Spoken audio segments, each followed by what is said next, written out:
Hello and welcome to the Detroit Public Service Building here in Rochester, where we are painting the grand, 1800 square foot mural? Yes. 1800 square foot mural designed by my mother right here, Christine.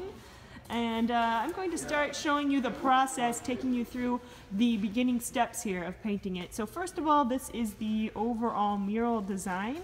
And what we have here is every little piece of this is broken up into 5 by 5 squares. So each one of these squares is representing a 5 by 5 piece of the mural. And the breakdown here is by 15 different colors that have been selected by the artist. And each of these different numbers represents a different color. All right, so the first thing that we had to do was create 72 pieces of this poly tab. This is a thin white material that gets painted on.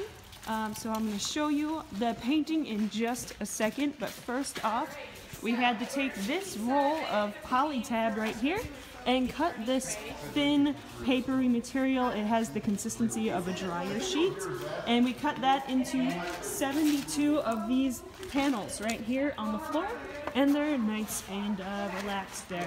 All right, and now the next thing that we had to do was prime them, which you can see right here. This is an acrylic latex primer. Each one of these gets a good thick coat and it soaks it up, and then basically the sheet gets turned into a latex acrylic sheet. I'm enjoying the prime of my life here.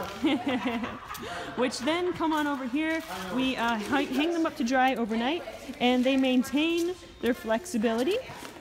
And this is a dried, primed sheet. So after it is primed, it's ready to be traced onto. So we come back over here and we have people doing the tracing.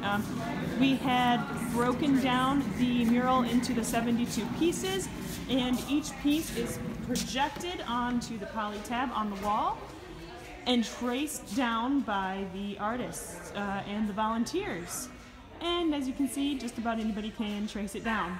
So then we move on to the painting part of the process, and we have lots of volunteers. As the mural gets pieced together, we'll bring a piece over here and grab the corresponding color to the number, and it gets all painted on by the volunteers, and this is how it goes. The final step is just washing out those paint brushes and starting to piece the mural together. This is what it's starting to look like. This is the first of 72 panels that need to get pieced together. Stay tuned. We'll be making another video in the spring when we put the mural up on the actual wall. Thanks for watching, and don't forget to subscribe to my channel.